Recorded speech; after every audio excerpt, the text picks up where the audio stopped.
Greetings, future me. I'm recording this video now as an archive for the future to kind of look back on building this business of mine. I've attempted a few businesses in the past, and genuinely they were just for money.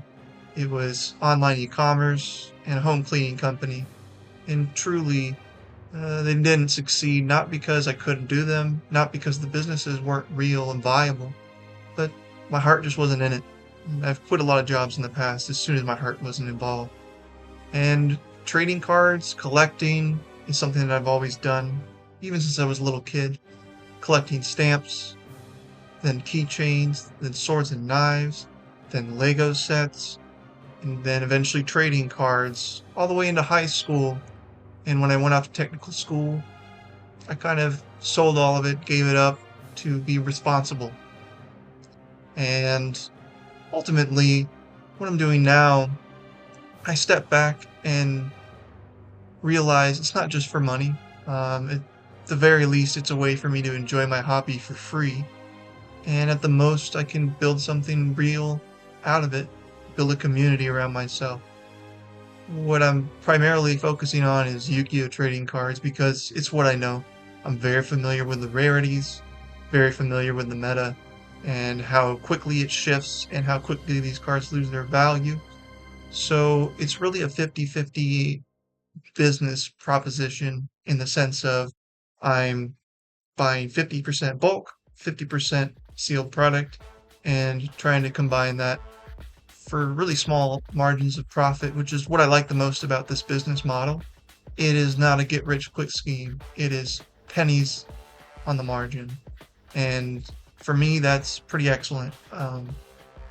It means it's going to be a very slow, patient process to build this, which I'm happy about.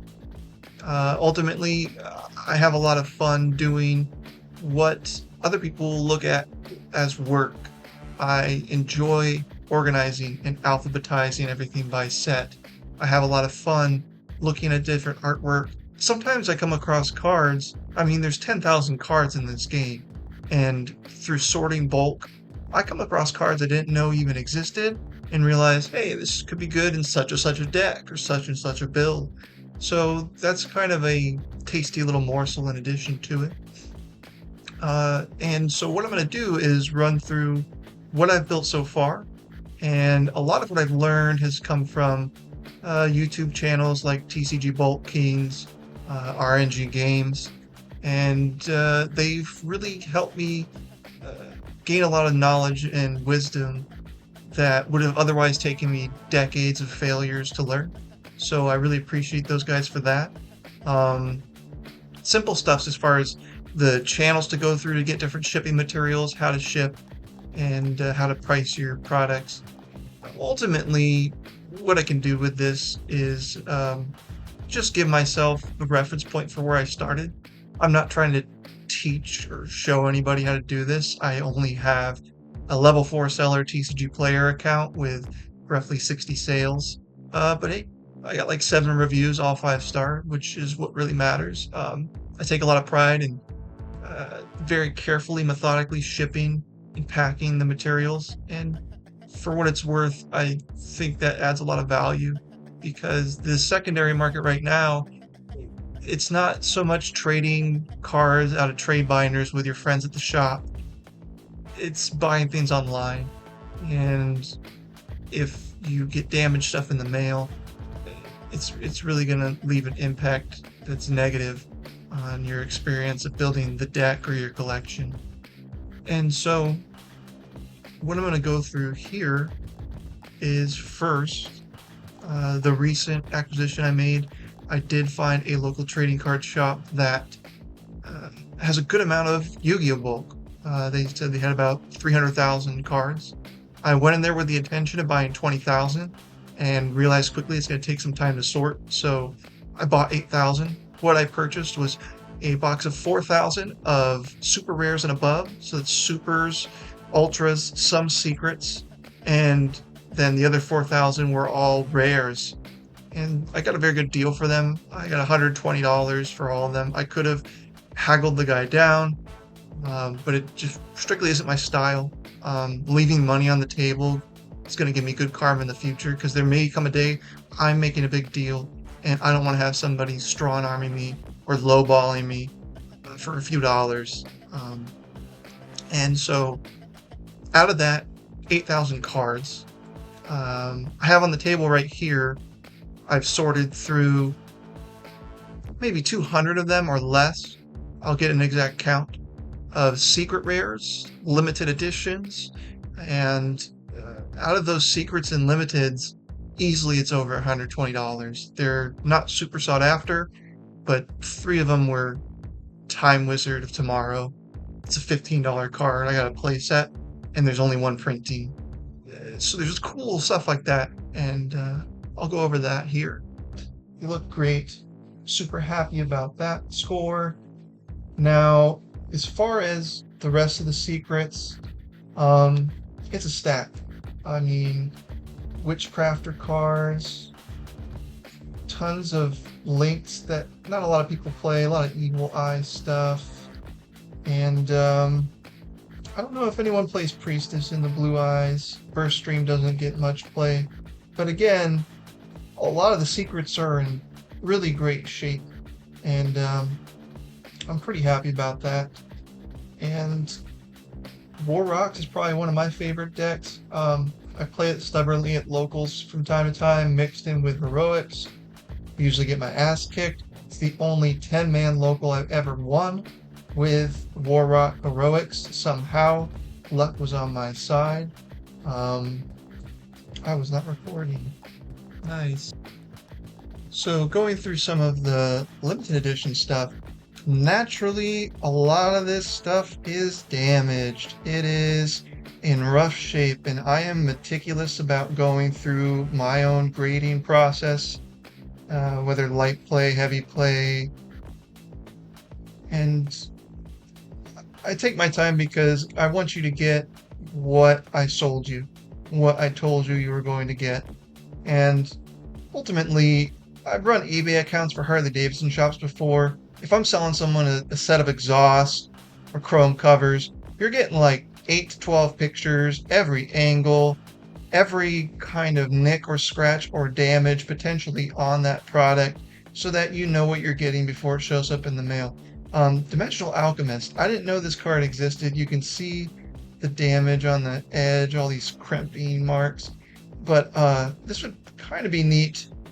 My Grand Maju Soul Absorption deck. I might keep it, but ultimately, when I go on TCG Player, a lot of limited printed cards from 2004, almost every single one lists damage as it stands, so I don't feel too bad about getting a lot of damage cards, though a lot of these are in fairly good shape. It's just the older ones from like 2004 that are pretty rough, though it's kind of a cool stack. At the end of the day, the trade binder full of limited edition printings is going to look cool, even if they don't sell for quite some time. This one's in awesome condition, and I know this card's terrible, but the artwork is hilarious. Now, coming across Relinquished, this is a big reason that I'm doing this as a business. It's not just about money. As I'm going through these cards, as I'm listing them, sorting them, selling them, I kind of get the joy of that nostalgia.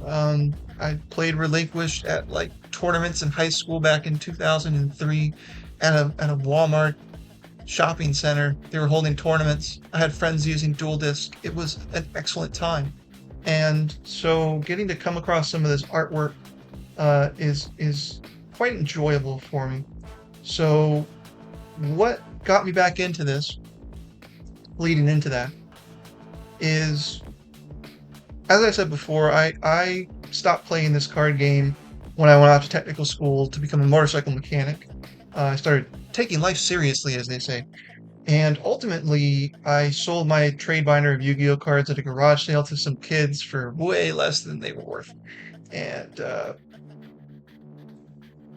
though those cards were probably beat to shit because I had them in a rubber band in my pocket in a Ziploc bag and played on grass with them, just like everybody else in elementary school at the time. So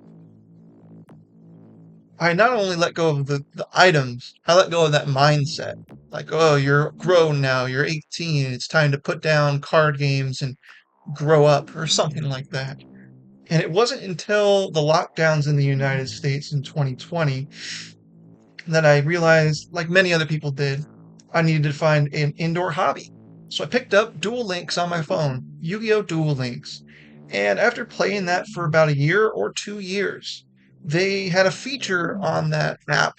I don't know if they do anymore, where you can look at a world map and see all the different people you dueled across the world. And when I realized, hey, I've dueled 200 people in India and 500 people in Japan, it spoke to me that, I should really get back into this. I'm having fun again with this hobby. And it wasn't something to just pass the time. It was playing chess, using my mind and strategizing, and deck building is also excellent. So what I did from there is I went to a card shop. I got 3 structure decks of ice barriers and a couple packs, slapped those together, went to a local card shop, started playing again. Made some really excellent friends. That's what I did all summer for the next 2 summers. If the lockdown wasn't in effect, damn it, I was at the card shop playing games. No tournaments, all casual. One game could take hours because we'd pause in the middle of the game and talk about animes or what was happening in our life. Excellent, beautiful card, Horn of Heaven. Um, just fucking beautiful. Um, and what I gathered from that is I wanted to um, minimize the cost of the hobby, rather. I wanted to minimize the cost of the hobby because I was experimenting with building a meta deck. I wanted to see how much the game had changed in 15, 20 years. And I built Drytrons because I like rituals and they look like Gundam dragons. And that shit cost me like $800 at the end of the day to make. All cost included because Diviner of the Herald at the time was $80 per single. And I really wanted to have a play set. So I bought a ton of, I think it was Lightning Overdrive was the set. Bought way too many boxes trying to pull it, gave up, bought singles. And I realized how steep the barrier to entry of this game is and the cost. And not unlike Blazing Mirror Force, it is a serious barrier. And so in 2022, to minimize the cost of the hobby, I opened a TCG player account just to sell cards that I wasn't playing that were high value so that I could build a store credit and minimize the cost of my hobby. And in that process, I ultimately got discouraged because I was starting to purchase cards for a collection. And one day I went to check the mail, and it was a locking mailbox, but the door wasn't shutting properly. And I came to realize that the plastic lid on that mailbox had 3 sheet metal screws on each side, and someone had removed 3 sheet metal screws from one side. And so they were strolling by each day, popping the lid open, taking a peek, grabbing some good stuff when they wanted to. And that really discouraged me. I was angry for a long time because I was just wanting to get back into a hobby, and thieves were making it wasn't making it possible for me to buy and sell online, but it was now another barrier that I had to deal with. And I just got sour about it and stopped buying, selling, and trading online for some time. And it wasn't until about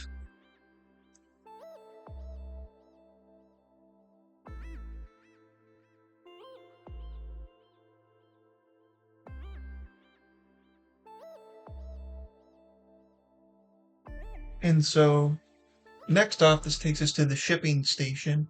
My second favorite part. I really like sorting and alphabetizing, but what brings me great joy is this process.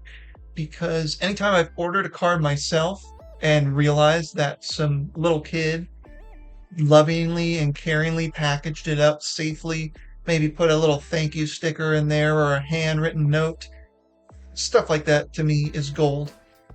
So running through it, generally, if cards come through, um, I have almost everything in Dragon Shields by default. So unless it's a common in a penny sleeve, it's probably coming in a Dragon Shield just because I have them all over the place as it is at the time being. So I'm not going to de-sleeve it out of the trade binder, out of the Dragon Shield, and put it in a penny sleeve. It's going to be in a decent sleeve to begin with. Now, if it is anything around $3, it's getting a top loader. I get these things at a good value. I'll go over the initial cost of what it cost me to ship everything here in a moment. But the initial startup is these cardboard foldables like you would get as a kid, getting stickers out of vending machines, I think are pretty perfect. Not only do they fold over if I don't want to use a top loader for a low value pennies card, but I sometimes will keep them flat and I will have a card in a top loader inside a team bag, and that top loader in team bag scotch taped to that card, making not only the card unable to bend, but the entire envelope stays rigid. Generally, as far as weight goes, if I have a single card in a top loader team bag on the cardboard with a single stamp, it's right at 28 grams. I get the ounce. I only need one stamp for that. And as far as my printing for return labels was really cheap. Stamps are what they are. I've seen rolls of 50 to 100 online for $50. I don't trust it. We will get back to that. If anyone has information on cheaper stamps buying in bulk, I'd appreciate it. But at this point, I'm just buying legitimate stamps because I know my mail's not going to get returned back to me. And as far as the costs on all this, initially on my startup of $1,500 total, I got RNG Games advice on a lot of this stuff and got as much of it as I could from BCW direct and not going through Amazon. I really only went through Amazon for like envelopes. I went to Best Buy for printer paper and a printer.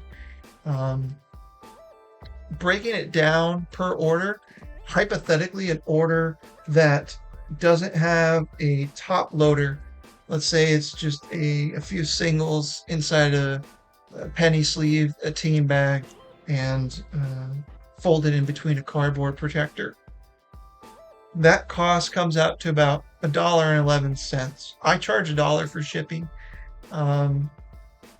So if they only buy an 11-cent card, I'm eating it, which is fine with me. The bulk cost total, I broke printer paper down, is about $12 for a ream of 500. Top flight envelopes, $19 for 500. Postage stamps, $14.95 for 20. Cardboard sleeves are $16 for 120. Printer ink is approximate. It prints about $20 for 150 pages. And then I got this nifty little Nimbot printer. It was cheap, but I'll probably upgrade the thermal printer for return addresses in the near future. But that was about $8.99 for 230 stickers. And how this all breaks down is printer paper is about 2 cents a print. Envelopes are about 3 cents per. Postage stamps are about 74 cents per. Cardboard sleeves, 13 cents. Printer ink, 13 cents a page. I'd like to drive that cost down somehow. Probably get a different style printer eventually. And the label printer, the thermal, about 3 cents. So it's about $1.11. Top loaders, additional postage for weight, all goes up from there. Now, as far as total investment costs, I know I can go on TCG Player and get booster boxes for $40 that my local card shop sells for $60 to $80. But occasionally, not all the time, I really want to support the local card shop because I like going to locals. I like being able to go there and buy single packs for fun and play tournaments or casual games sometimes. So my initial investment, about $295 on a variety of booster boxes sealed. I spent $100 on the printer because it was a deal and it's worked pretty well so far. I spent $40 at Lowe's on a shelving unit, and I went to a yard sale, 40 bucks. I got 2 sealed tins. I spent $17 on Amazon for cardboard sleeves in total. $44 Amazon for books of stamps. $75 on BCW for a lot of dividers, penny sleeves, top loaders, cardboard shoe boxes. I spent $102 on Amazon for the label printer, 500 envelopes and different organizers. $10 on Amazon for team bags because they were in back order through BCW. I spent $130 TCG player. That's where I got my cheap booster boxes. I spent another $130 on TCG for boosters and $160 on TCG for boosters. And the comedy of this all is I got into this and wanted to start this up again right at a time where just dog shit booster boxes that nobody wanted are coming out. All those boosters are like Alliance Insight, Supreme Darkness. I'll admit the quarter century Stampede was an absolute blast to open. I don't know if I got my value back on it, but having every pack be nothing but awesome, beautiful, shiny cards, the shiny metal object syndrome is very satisfying. I realize I'm new and terrible at this, and I'm never looking at my camera. I mean, I got a phone on a stand. I'm using my stock laptop camera and my gaming headset, and I'm surprisingly having a blast with this because even if I get one view, it's not about that. In 20, 30 years, this truly is an archive for me. I'll be some old man and maybe still doing this, but maybe not. But I'll be able to look back on this and fondly realize that there was a time where I believed, not only believed, but knew, like a gnosis with a G. I have a knowing from experience in my heart that I'm not going down a path just for profit. I'm going down a path because I want to support this secondary marketplace. I want to eventually flood it with not only Yu-Gi-Oh cards, that's what I'm working in right now because it's what I know, but to flood the market with cards that are just sitting in people's basements or at a garage sale or in somebody's attic, and someone could play with those cards and enjoy them, and to acquire them, knock the dust off them, and get them back in circulation. I also draw a lot of inspiration from the Pokemon seller, Coop's Games on YouTube. Coop's Collection, it was. Some good stuff. Watching him happily give away for free cards to little kids so that they can get into the hobby and enjoy it. I'd be glad if this ended up being something like that. To travel to trade shows across the country and sell things at a reasonable price and see kids' faces light up when they get something that makes them happy. It's really simple. I remember when I first was going off to technical school and was unloading the Yu-Gi-Oh collection, the toy collection, all this shit that I was not going to need in my little 400 square foot studio apartment in Arizona. I wasn't going to need it. I wasn't going to have my parents hold on to it for me for someday. Who cares? And I had 3 young boys come up at this garage sale where I'm selling all of this stuff from my childhood. And I had a massive roughneck Rubbermaid container of Legos, probably hundreds and hundreds of dollars of Legos. And I had marked it at $75. These 3 young boys walk up, reach in their pockets, pull all the money they have, and they look at me and say, "We have like $37. I said, "Deal." That's my business mentality. I'm going to lose my ass most of the time. I'm not a good businessman, but what I am going to be good at is giving people something that they are looking for at a reasonable price at what I promised to sell it to them at. in the condition that I promised it would be in. That's what this is about. We have enough scalpers. We have enough nonsense of people putting profit over people. And it's as simple as that.